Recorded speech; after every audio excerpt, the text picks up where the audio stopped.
Okay, so the first thing I'm going to put on the board is the answers to the homework that you guys had last night.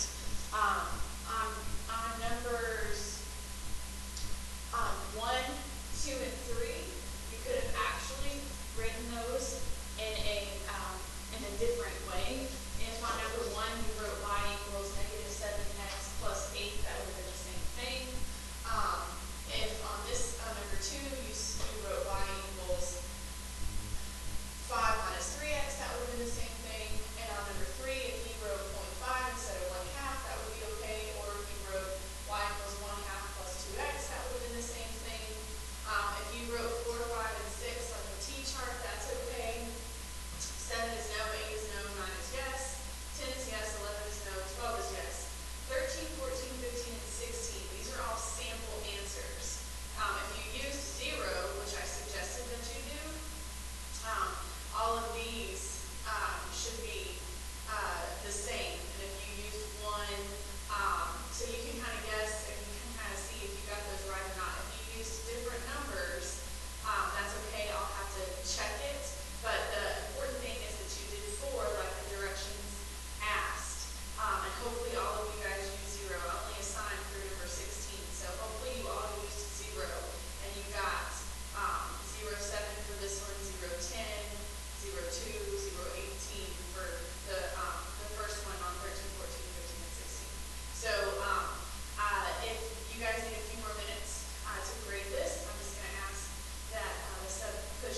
times 2? Well, 2 times 2 is 4. And then 3 minus 4, be careful there. 3 minus 4 is negative 1. But you can see a pattern. We're going down 2 each time. Okay, so you could predict what the next ones are going to be, but I'm only making you graph 3 points. So my first point is 0, 3. My next point is 1, 1. And then my next point is 2, negative 1. And you can see right there, there's my line, extended in both directions, so that you know it goes on forever. So it's always important to make sure that you have it in function form first, and then you make your t-chart. And again, you can pick any numbers you want to for x to represent your input. Okay, it's just I always pick 0, 1, and 2 because those are really easy numbers to use. We're actually going to skip example 2, and we're going to go to the very last page where we talk about vertical and horizontal lines. Okay, and these are just something that you're going to have to memorize. And again, you will go over it again next year in pre-algebra. It's just something you got to memorize. Okay, so we're talking about what happens when we have an equation that only has one variable. It either has x equals something or it has y equals something, but it's missing the other variable.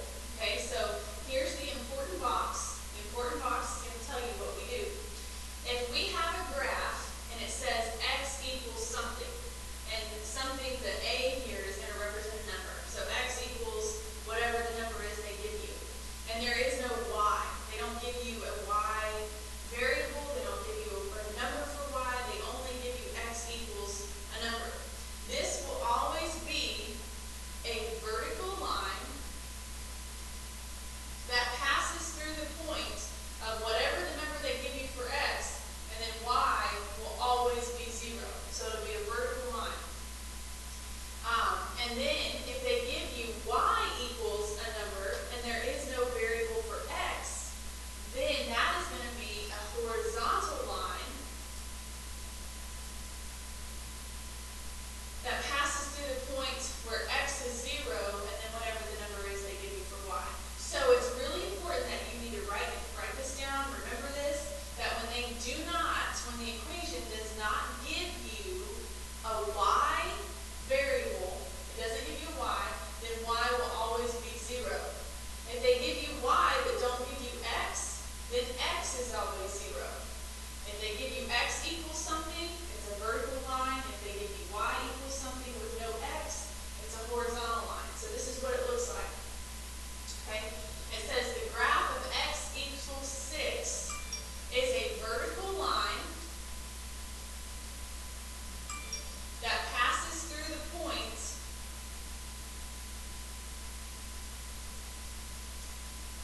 (6, 0). It's really important that you don't flip those.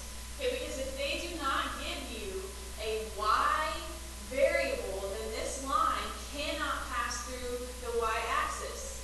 Remember, the y-axis is the one that goes up and down. And if they don't give you a y, you know that it's 0, the line cannot cross. It cannot intersect 0. So what you do here is a vertical line through the point 6, 0. So you find 6, 0, which is right there on the graph.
just like I did, like 0, 1, and 2. And then you're going to have to find what y is when you do that.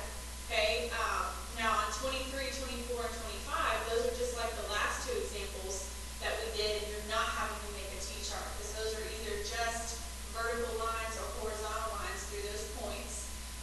But on the other ones, you have to make a T-chart, and then you have to have graph paper to graph it.